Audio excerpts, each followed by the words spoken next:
February 23rd, 2013, was not under the influence of alcohol as she was driving that evening. And that's why at the end of this trial, I'm going to ask you to, and you will feel comfortable returning a verdict that she is not guilty of DUI. I'd like to start off by telling you just a little bit about Ms. Sharika Rose. As you can probably tell, she is in the Army. I asked her what her rank was, and she said E4 specialist. And I said, tell me in English, are you a private or what? And she said, I am an E4 specialist. So apparently I need to learn a little bit more about the Army. But that is what her rank is, E4 specialist. She is 25 years young at this time. She's been serving her country for a little over 3 years now. On February 23rd of 2013, Sharika and a girl that she will refer to as her battle buddy, Private Kirsten Rush, they went to a Mexican restaurant in Radcliffe. Sharika lives in Radcliffe. They went to the Mexican restaurant in Radcliffe. We're talking about 5 minutes away or so. She will refer to Kirsten Rush as her battle buddy. From what I understand, and she'll explain this to you, this is an Army term, nickname for somebody that you went through basic with, somebody you're kind of supposed to look out for. And that evening when she was asked by the police officer, why were you following that vehicle closely, she said, that's my battle buddy. And that'll come up later and we'll explain that at that time. Kirsten Rush had been in the Army about 1 year, and she had just turned 21 the December right before this February that we're talking about. So she's a little bit younger. Battle Buddy's a little bit younger. And when they went out to this Mexican restaurant, Kirsten Rush was drinking just a little bit more heavily, taking some more shots, etc., as they were there. Now, the Mexican restaurant does the normal Mexican food thing during the day, and then on the weekends they do like a karaoke thing, and it's more of a social event kind of deal. So the two girls went there, and they drove separately, went to the Mexican restaurant. In the course of the evening, you will hear Sharika Rose will take a stand, and she will freely admit that she had a couple of drinks that evening, and that's not illegal. She had a margarita. I believe she had a shot of Patron tequila with Private Rush. The evidence will show that she was not under the influence when she drove that evening. She'll be up here to testify, and she will explain what happened that evening. She doesn't have to testify, but she will. You will hear her voice. Please pay attention to her voice and to her speech mannerisms. I am from Marion County and from pretty deep in the country, and where I'm from, we would say that she's got rocks in her mouth because she generally mumbles her words, and it's kind of difficult to understand her at times. This speech pattern is what the officer mistook for slurred speech on that evening. And you will hear her today, sober as a judge, and you will hear that it sounds like she's got rocks in her mouth. You'll hear evidence from the trooper himself. He will confirm that that evening, as he pulled over Sharika Rose, that she was walking around steady on her feet. She was not unsteady on her feet. She didn't have a lot of the qualities that they look for in someone who is inebriated. She didn't have bloodshot, watery eyes. She was steady on her feet. She was responding appropriately to questions and speaking appropriately. She was in charge of her mental and physical faculties. That's how you will know that she is not under the influence. And we're going to talk a little bit about these field sobriety tests.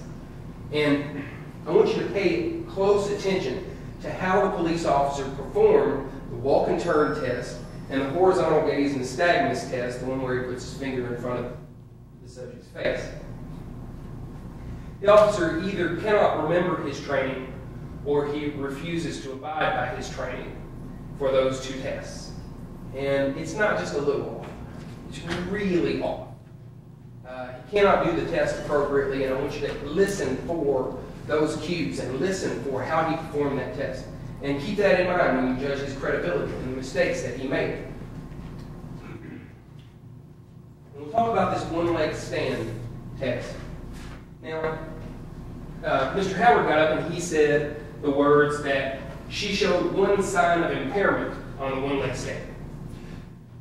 I believe that is not what the evidence is going to show. That's not how the officer will put that. You see, on each one of these little tests, there are what they call clues. If you show enough clues, it's a sign of impairment. Okay? He will say that she showed one clue on the one-leg stand. He will not say that's a sign of impairment. He will tell you specifically that showing one clue on the one-leg stand is not a sign of impairment. That is a satisfactorily performed test.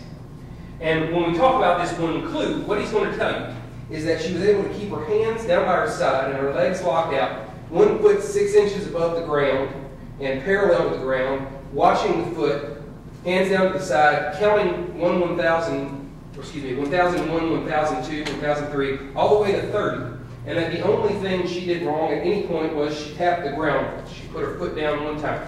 In 30 seconds of doing all of those things together. He will say that's one clue. He will not say that is a sign of impairment. And that's a pretty big deal. Very big difference between a sign of impairment and a clue that is not a sign of impairment. He will tell you that in order for it to be a sign of impairment, there need to be at least 2 clues on that test. And there were not 2 clues.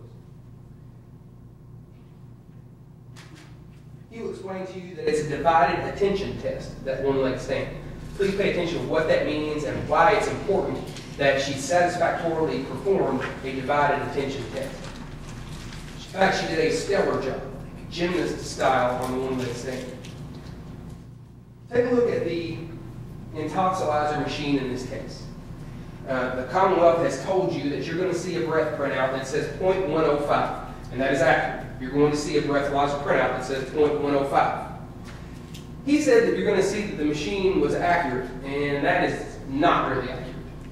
The machine itself will tell you that it's off on this particular night. There's a calibration check on every single breath test. And a calibration check is supposed to come out exactly 0.08, no matter what the subject's breath test is. This calibration check was off, and it was substantially off compared to all of the maintenance checks previously that evening. It was more off on this particular night than it has been over the past 3 months that we have records for on this particular intoxilizer. Keep in mind that that breath test, that intoxilizer printout, shows what the BAC is supposed to be at the time she blows on the breath test, not at the time she's in her car. And that's what's important. Pay attention to the timeline here.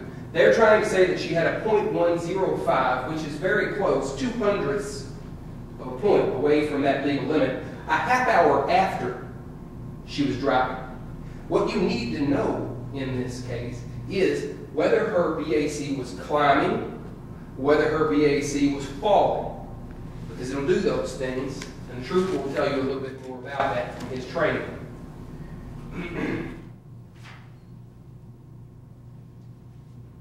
The officer in this case made what I'm going to call a snap judgment.